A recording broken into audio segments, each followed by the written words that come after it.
اگر آپ کے گھر میں کوئی ایسا بھائی ہے جو اللہ کے دین کا کام کرتا ہے، آپ کے گھر میں کوئی فرد ہے اور وہ زیادہ کماتا نہیں ہے، تو اسے ناراض نہ ہوا کرے اور نہ اس کو تانے دیا کرے. یہ اسی بارے میں انس رضی اللہ تعالیٰ عنہ فرماتے ہیں، کہتے ہیں کہ دو بھائی اخوان، دو بھائی تھے نبی کریم صلی اللہ علیہ وسلم کے زمانے میں. وَكَانَ أَحَدُهُمَا يَأْتِي النَّبِيَّ صلی اللہ علیہ وسلم، ان میں سے ایک نبی کریم صلی اللہ علیہ وسلم کی صحبت میں رہتے تھے، صحبت میں رہتے تھے، خدمت میں رہتے تھے، اور ظاہر ہے کہ خدمت کرتے بھی ہوں گے. والآخر، اور جو دوسرا بھائی تھا، یحترف، وہ کام کرتا تھا، کوئی کام کرتا تھا. تو فشک المحترف اخاہ للنبی صلی اللہ علیہ وسلم، تو یہ جو بھائی کام کرتا تھا نا، اسے حضور کو آ کر اس دوسرے بھائی کی شکایت کی کہ وہ کام نہیں کرتا ہمارا بھائی. حالانکہ دوسرا بھائی کام کرتا تھا، دنیا نہیں کما رہا تھا، لیکن حضور کی صحبت میں رہتا تھا، حضور کی خدمت میں رہتا تھا، اور حضور کی خدمت اور صحبت میں رہنے کا مطلب ہے کہ علم حاصل کر رہا تھا حضور کے پاس. اس کا مطلب یہ ہے کہ وہ صفہ والے لوگوں میں سے ہوں گے. تو کہا کہ جی کام نہیں کرتا ہے رسول اللہ. ہمیں بھی اس طرح پیش آتا، ہمارے طلبہ جو بیچارے دین پڑھنے کے لیے آ جاتے ہیں ہمارے پاس آتی، تو ان کے گھر والے ہمارے پیچھے آ جاتے ہیں، بھائی مفتی صاحب بچے کو سمجھائیں، لڑکے کو سمجھائیں، کام نہیں کرتا. وہ جو دین پڑھ رہا ہوتا ہے نا، اور وہ جو دین سیکھ رہا ہوتا ہے، اپنی اصلاح کر رہا ہوتا ہے، وہ ان کو کام ہی نہیں لگتا گھر والوں کا. وہ کہ یہ کیا کام ہے؟ کام تو یہ ہے کہ پیسے کمائے. ہم لوگ پیسے کے علاوہ کسی چیز کو کام نہیں سمجھتے، صرف پیسے کمانے کو کام سمجھتے.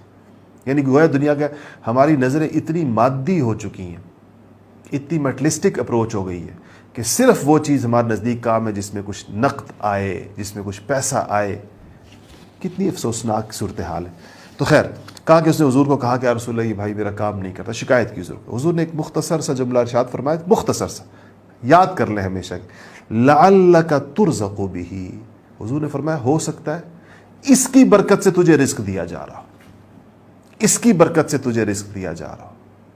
اگر یعنی انسان تو یہ سمجھ رہا ہے مجھے رزق کہاں سے مل رہا ہے، میرے کام سے مل رہا ہے. حضور نے کہا نہیں، یہ جو تیرا بھائی یہاں مسجد نبوی کے اندر میری خدمت میں رہتا ہے، میری صحبت میں رہتا ہے، اس کی برکت سے اللہ پاک تیرے کام چلا رہے ہیں. ایک اور حدیث ہے کہ اللہ تعالیٰ تمہارے ضعیفوں کی وجہ سے تمہارے کام کر رہے ہوتے ہیں.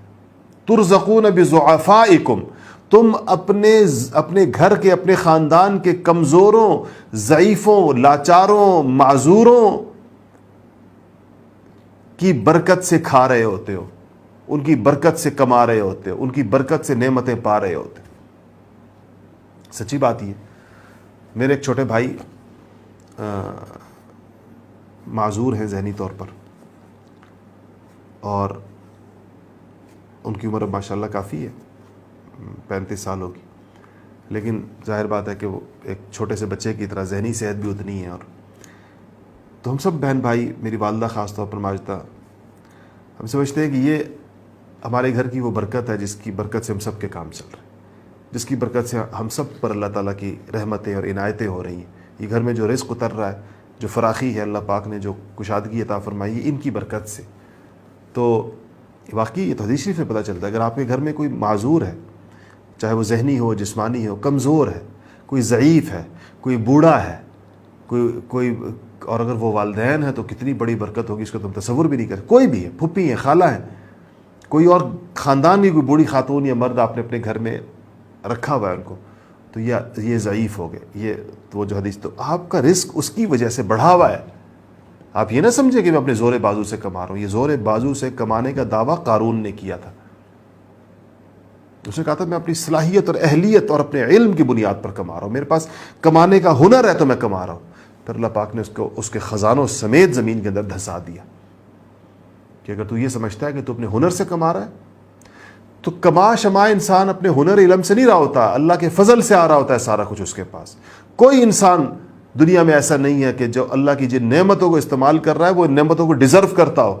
ایسا کوئی انسان دنیا میں نہیں ہے.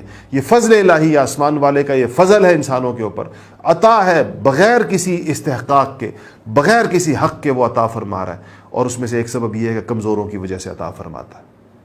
کمزوروں کو دھتکارے مت کبھی، کمزوروں کو کبھی ہلکی نگاہ سے نہ دیکھیں، کبھی بھی ان کو جو ہے وہ ان کو ہلکا نہ سمجھیں، اور اپنے آپ کو یہ نہ سمجھے کہ میری وجہ سے معاملات چل رہے ہیں. ہماری وجہ سے نہیں چل رہے معاملات کمزوروں کی وجہ سے چل رہے ہیں. ہمارے تو گناہ ایسے ہیں کہ اللہ تعالیٰ ہمیں زمین میں دھنسا دے تو ہم اس کو ہم ڈیزرو کرتے ہیں کہ ہمیں 7 زمینوں کے اندر دھنسا دیا جائے. لیکن اللہ پاک نے پردے رکھے ہوئے، اللہ جل شانہ نے اپنی شان ستاری کا معاملہ کیا ہوا ہے، تو ہم لوگ کس برتے پر اپنے اوپر غرور کریں اور فخر کریں اور چیزوں کو اپنے اوپر سمجھیں؟ یہ وہ کمزوروں اور ضعیفوں کی برکات ہوتی ہیں جس کی وجہ سے سارے کے سارے معاملات چل رہے ہوتے ہیں۔ اس لیے ہمیں اپنے ضعیفوں کی قدر کرنی چاہیے، کمزوروں کی قدر کرنی چاہیے، معذوروں کی قدر کرنی چاہیے، بوڑھوں کی قدر کرنی چاہیے۔ اور اگر ہمارے گھر میں ایسے کچھ لوگ موجود ہیں تو دل سے یہ یقین رکھیں کہ یہ ہمارے گھر کی برکت ہے، یہ ہمارے گھر پر ایک چھتر سایہ ہے، اور یہ جو ہے یہ ایک ان کی وجہ سے اللہ پاک خدا جانے اس گھر سے کتنی مصیبتیں ٹال رہے ہیں، خدا جانے اللہ پاک ان کی برکت سے اس گھر پر کیا کچھ عطا فرما رہے ہیں۔ یہ انسان کو جو ہے وہ اس بات کا پتہ ہونا چاہیے۔ یعنی اس کا مطلب یہ ہے کہ انسان کو صرف ظاہری اسباب کی وجہ سے اللہ روزی نہیں دے رہے ہوتے، ایسے اسباب کی وجہ سے بھی روزی دے رہے ہوتے جن کو انسان سبب نہیں سمجھ رہا ہوتا۔